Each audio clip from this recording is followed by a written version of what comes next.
últimos años en la vida pública, en la vida política, el doctor Francisco Huerta Montalvo, a quien saludamos con el afecto de siempre. Doctor, sin lugar a dudas, esto del retorno, y esto antes de entrar a los temas fuertes, ¿no? El retorno de los chicos a clase le va dando vida a las ciudades y va modificando muchos ámbitos. ¿Cómo le va? ¿Qué tal? Muy buenos días, muchas gracias, muy bien. Definitivamente es así como ustedes están planteando. Efectivamente es un dinamizador de la vida de la sociedad el ingreso de los alumnos a las clases. Claro que sí, ex ministro de Estado, ex candidato presidencial, subdirector de diario, ex hombre de academia, hombre que tiene una visión muy amplia. Permítame que Ramiro Cepeda inicia esta entrevista con el doctor Francisco Huerta Montalvo. Pancho, ¿cómo estás? Qué gusto en saludarte. Mucho gusto, Ramiro, a los tiempos. Sí, señor. Tenemos pendiente una comidita en Almadraba, usted y yo. Ahí le damos. Pancho, los diagnósticos de este país ya abundan. Ya está hecho todo diagnóstico, pero yo veo una situación, escuchando las declaraciones del presidente en unos términos que no le eran conocidos al presidente refiriéndose a sus opositores políticos. ¿En qué situación dejan al ministro Francisco Jiménez, que trata de conciliar posiciones en la Asamblea mientras él tiende puentes, por otro lado los dinamitan? Sí, entiendo que si hablamos en términos médicos, sobran los diagnósticos, pero o no se sabe qué recetar o no se tiene para comprar los remedios. Una de las dos cosas está pasando. ¿O no hay un médico talentoso para que los aplique?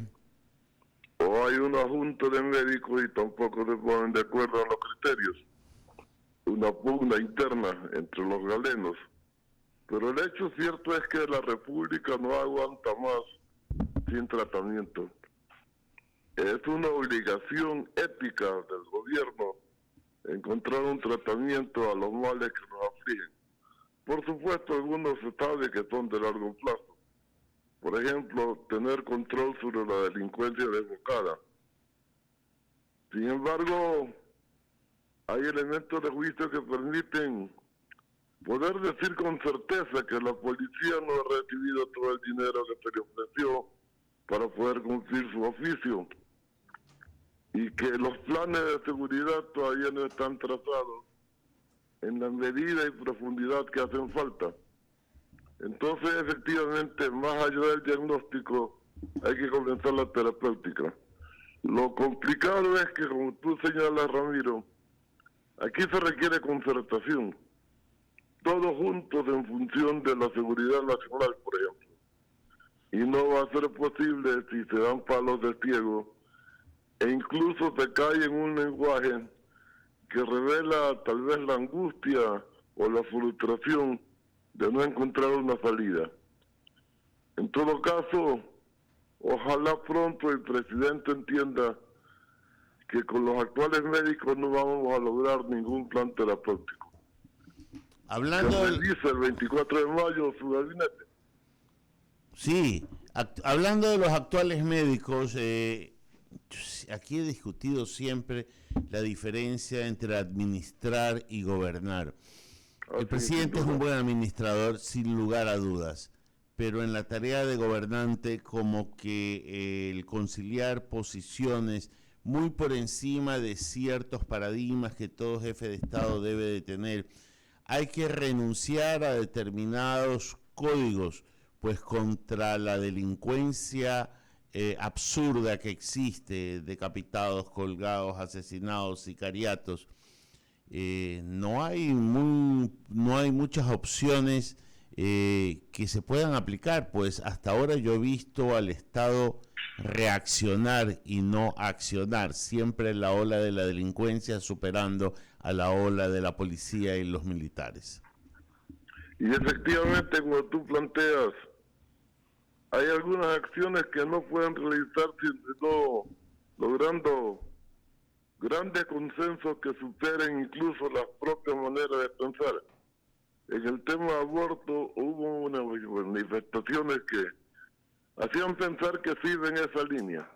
Incluso se planteó, pero luego en las reformas enviadas desde Carondelet a la Asamblea Legislativa, se volvió a insistir en puntos de vista que conciliaban la manera particular de entender este tema y no necesariamente la forma nacional de entenderlo.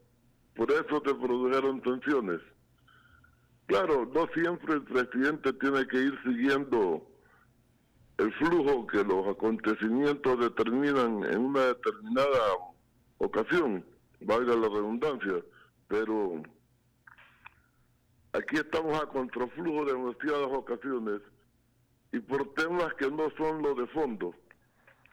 Desgraciadamente la Asamblea, que es otra manera de entender, no colabora con la posibilidad del consenso. Allí siempre se va a contraflujo. Ya no es una manera distinta de pensar, sino una gana de molestar permanentemente o de satisfacer intereses distintos a los de la República, que es otra tragedia nacional. Un voluntarismo individualista que quiere imponer los intereses de cada quien por sobre los de la República. Eso lo hemos visto en varias manifestaciones que en lo económico, en la vía que el gobierno planteaba, querían corregir situaciones. Por ejemplo, la reforma de lo salarial. Pero resultan temas tabú, temas intocables. Y eso tampoco puede haber una república que quiere ponerse, ya bien entrado el siglo XXI, en una situación de la modernidad requerida. Son las 8:19. Doctor Francisco Huerta, a ver, justamente hablando de ese tema, el tema salarial, la reforma que hay que hacer pues en aquel campo. El día lunes acá preparamos un panel, ¿no? Muy interesante. Estaban dos integrantes del Consejo Nacional de Salarios, quien lleva la voz cantante de la parte laboral, que es el presidente de la CUT, la Central Única de los Trabajadores, y también estaba Rodrigo Gómez de la Torre, ¿no?, que representa al sector empresarial. Y le cuento que resultó tan productivo el panel que ellos ahí al aire se pusieron de acuerdo para comenzar a elaborar, y dijeron ellos, en una semana podemos elaborar una propuesta para llevarla al sector político, es decir, presentarla al Ejecutivo y a su vez utilizar todos los mecanismos para ir a la Asamblea. Pero ya desbrozando el camino, decían ellos, como para poderle dar agilidad y presionar, si vale el término, a la legislatura para que precisamente viniendo de las dos vertientes, de la empresarial y de la gremial, pues precisamente se le da esa agilidad al tratamiento de la misma. Eso es lo que hace falta, doctor, ¿no? El hecho de que la sociedad civil comience a tomar la iniciativa, porque esperar de la clase dirigencial política es un absurdo, ¿no? Definitivamente hay un rol ciudadano que tampoco se está cumpliendo. Es decir, varios actores fundamentales, los que normal y formalmente están orientados en su acción a legislar, a presentar proyectos de ley, no están cumpliendo. Y entonces la ciudadanía tiene que tomar acción. Esto es como la guerra, demasiado trascendente para dejarla en manos de solo los militares. Aquí estamos en varias guerras en simultánea, una contra la delincuencia organizada, otra contra la pobreza, otra por mayor equidad, etcétera, etcétera, etcétera. Y para eso se requieren acuerdos. Ojalá, ahora que se va a Israel, el presidente Lazo encuentre los caminos para lograr acuerdos.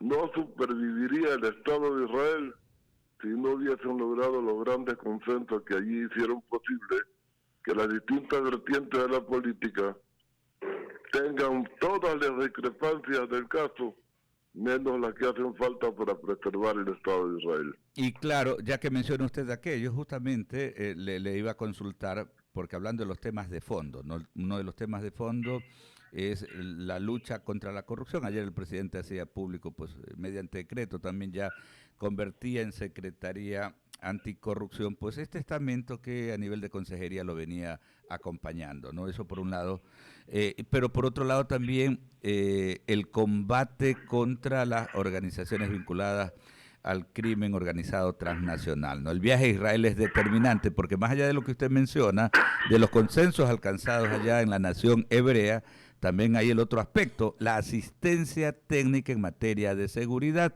Un Estado tan pequeño ha logrado pues estar, sobrevivir, ¿no? Estando en medio de enemigos tácitos, ¿no? Y en todo caso va a ser determinante lo que se logre para apuntalar la seguridad en el país, doctor. Sin duda, a nivel tecnológico y técnico, pero vale la pena dejar expuesto que eso no es todo lo que se requiere.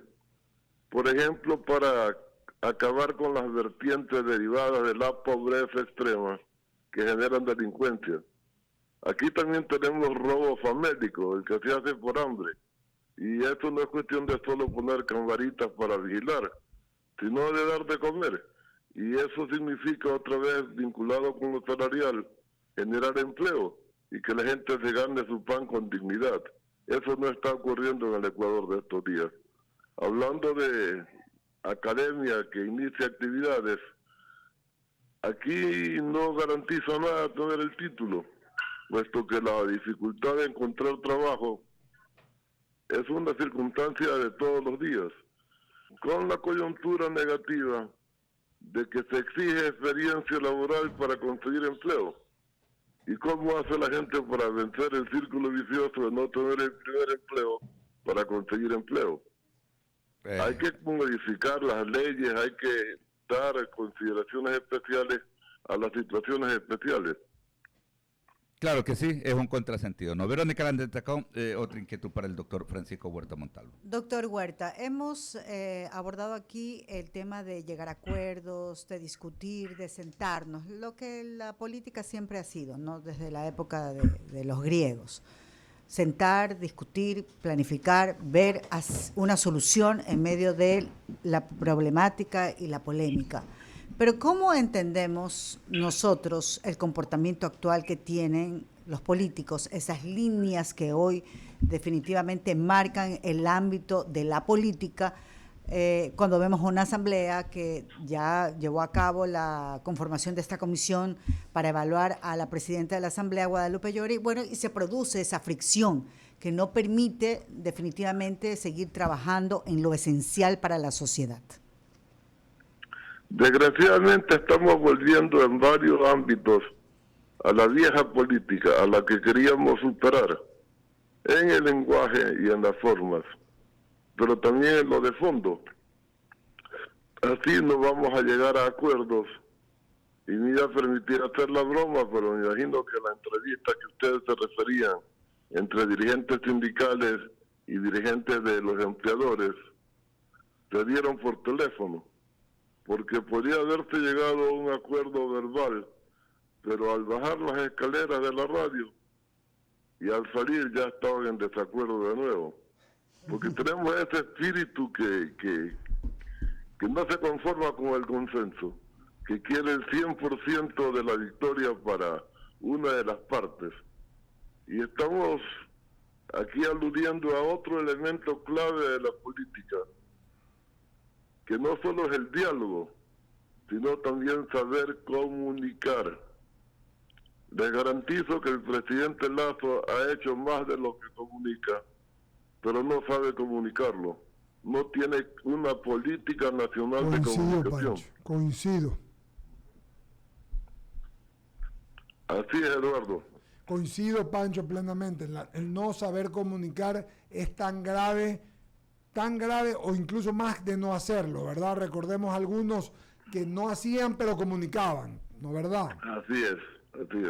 Y solamente para hacerle una precisión ahí, doctor Francisco Huerta, el diálogo fue el lunes, ¿no? Mientras la gente estaba en feria, nosotros estábamos trabajando. Y bueno, la entrevista y este panel fue vía Zoom, ¿no? Vía Zoom, el dirigente gremial, el presidente de la CUG estaba acá en Guayaquil y el señor Gómez de la Torre estaba en Quito. Pero estaba vía Zoom. ¿Y sabe qué es lo importante? Que nació de ellos. Sí, la iniciativa surgió de ellos. Y eso hay que dejarlo. Y fue bien manejada por ambos, ¿ah? Con total beneplácito. Eso nomás que valía precisar. Frente al público, sí, yo hacía la metáfora de bajar la escalera. Claro. Para señalar la facilidad con que llegamos al desacuerdo. Sí, Pancho. Sí. Sí, perdón, Verónica Sí. Landeta. No, continúa. Sí, solamente todos leímos el domingo, me parece, salió tu página, tu reportaje o tu entrevista en El Universo. Sí. Y la verdad es que a todos nos dejó con, ¿cómo te puedo decir? Como reiterando algo que tú lo comentaste, ¿no? Sí, hace casi 14, más de 15 10 años, sí. Sí, que es terrible. Penosamente estuvo en la misma comisión mi amigo Walter Gelibert, a quien Dios tenga en su gloria. ¿Recuerdas? Walter estuvo en la comisión. ¿Cómo no era miembro de la comisión? Así Sí. es. Pero lo importante, el lunes también, que no hubo trabajo, nosotros sí trabajamos, y también salió una propuesta más. El gobierno nacional está comentando permanentemente que hay un déficit de policías, como de 40,000 y pico de policías. Por eso ha sacado 9,000 personas o miembros de las Fuerzas Armadas a la calle. Y entonces se nos ocurrió una idea que no es mía, Mario Velázquez, y él mismo se la comenté a Mario Pazmiño, que es un experto en el tema, que igual que tú, No lo conozco, sí. claro, que igual que tú siempre nos ilustra con sus criterios y pensamientos.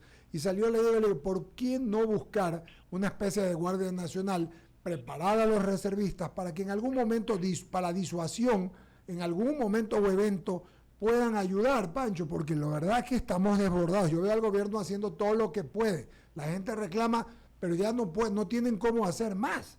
¿No te parece? El más que hay que hacer, Eduardo, y estamos hablando no de la teoría, sino de algo que ha sido práctica en otros países, y que quiere ser práctica aquí mismo, pero confronta dificultades, es involucrar la participación ciudadana en la seguridad de todos. Es verdad. Sin eso no hay posibilidades de meter policía en todos los aguanes para evitar que se conviertan sicariatos.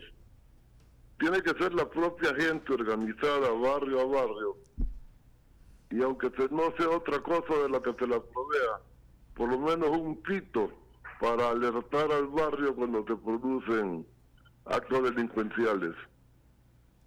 Iluminar más la ciudad, es decir, todos los factores anexos a la búsqueda de seguridad. Y concentrarse por parte de la policía en hacer inteligencia para desbaratar las bandas organizadas. Porque con vigilancia uno a uno no se va a poder. Eso es disuasivo nada más, así es. Sí, lo otro tendría que ser la mitad de la población cuidando a la otra mitad, y eso no es posible. Sí, Pancho, de verdad que tienes toda la razón. Y entiendo que el tema de inteligencia, Verónica, Alberto, Lucía, Ramiro, amigos que nos ven y nos escuchan aquí en I99, no es enseguida, pues. Tienes que infiltrar, tienes que hacer inteligencia, eso toma tiempo hasta poder llegar a donde tienen que llegar. Mientras tanto, el problema es de lo que pasa todos los días, ¿no? Lo que pasa todos los días en Guayaquil. Por eso celebro tu comentario, tu idea. Sí. Doctor Huerta, ¿cuándo se descompone una sociedad? Cuando las normas definitivamente pues se violentan, no se hacen caso, no se las aplica, o cuando la estructura de un Estado es demasiado permisivo para que las cosas sucedan. Habría que tener toda la mañana debatiendo el tema, y habría, aprovechando de las facilidades del lenguaje que se mantienen al uso en esta temporada, replantear la pregunta diciendo ¿cuándo se jodió el Ecuador? Sobre eso he leído varios libros en otros países, cuándo se jodió Colombia, cuándo se jodió Costa Rica, etcétera. En ese joderse hay múltiples factores. A ratos parece una contradicción frente al hecho de querer combatir la pobreza.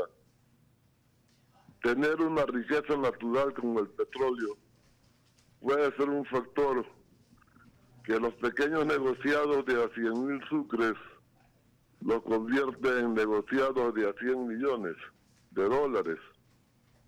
Entonces allí comienzan a darse manifestaciones de un país distinto que tenía como una marca de fábrica positiva el ser un país de gente honrada y trabajadora. de repente se volvió un país de gente especulativa y aprovechadora. Pero qué real, querido Francisco Huerta Montalvo. Yo solamente cuando te escucho y te escuchamos, lo que digo y todos mis compañeros, lo que nos quedamos es más preocupados, ¿no? Yo creo que hay que tener optimismo. Sí, yo coincido. Vamos a salir, pero es un esfuerzo de todos. Sí, y coincido con algo más, Pancho. El gobierno, con el estado de excepción, mucha gente habla, pero ya salió de la inacción, hizo algo más, ¿me entiendes? O sea, no todo es malo, no nos podemos quejar por todo, si no nos vamos a cambiar el nombre de Ecuador a queja, el país queja, porque todo es queja, y lo que tú estás diciendo son, y lo que decimos nosotros son propuestas reales para tratar de que las cosas mejoren. Eso es todo. Y fíjate que dándole la vuelta, y ya se lo ha repetido en varias ocasiones, pero no es fácil, dándole la vuelta a las palabras que componen, a las letras que componen el nombre de Ecuador, después de obtener acuerdo, se escribe con las mismas letras Ecuador y acuerdo. Sí, señor. Pero parece que ahí hay una maldición y por eso es difícil llegar a acuerdos. Ahora, claro, el llegar a acuerdos depende de la magnitud del diagnóstico que se haga. No esperemos que la República esté hundiéndose en forma que ya no pueda flotar para intentar llegar a acuerdos. Y dejemos de jugar a la banalidad de la política. A mí me gusta recordar a menudo en estas situaciones la célebre expresión de Gaitán, que dividía su Colombia natal en el país político y el país nacional.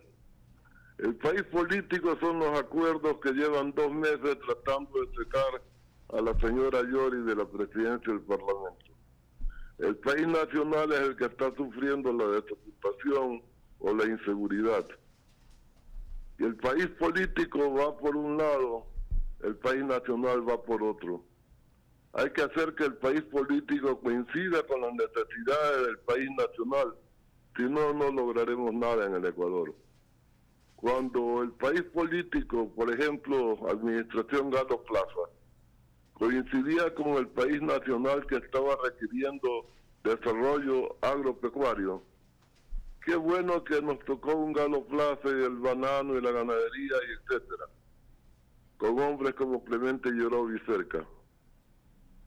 Ese país político ahora no coincide con el país nacional, porque llevamos al país político a cualquier hijo de vecina, lo digo sin ánimo peyorativo, pero no todo el mundo puede estar en el país político dictando leyes, haciendo acuerdos.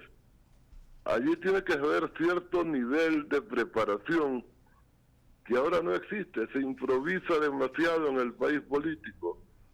Y vuelvo a otra cosa en la que soy temático, la diferencia entre notables y notorios. En la política tienen que estar los notables, que no necesariamente son los notorios. Notorio es aquel que puede salir todos los días porque es buen jugador de fútbol, pero no por eso hay que hacerlo parlamentario. Sin embargo, eso es lo que nos han ofrecido los dueños del país político como posibilidad para elegir al resto de los ciudadanos. Lo que deberían de elegir los partidos para candidatos son gente notable que sí hay en sus filas, pero que se quede escondida porque se calcula en las encuestas que no tienen los votos para llegar a ganar y no para llegar a ejercer con calidad. Esa consideración no se hace. Ahí hay una grave responsabilidad de los partidos. Pero también si hubiese ciudadanía preparada, y vuelvo a otro tema, no podemos ser solo habitantes con cédula, tenemos que ser ciudadanos y nos hacen falta a gritos escuelas de ciudadanía. Por eso es que programas como el que estamos manteniendo ahora deben ser eso también, una especie de escuela de ciudadanía que en cada mañana va ilustrando a los ciudadanos a ser tales. Pancho, muchas gracias. Muy amable por siempre tus criterios y tus conceptos. Con gusto. Te mandamos un abrazo. Gusto de saludarte, Pancho. Igual para todos. Gracias. Saludos. Muy bien, se fue Francisco.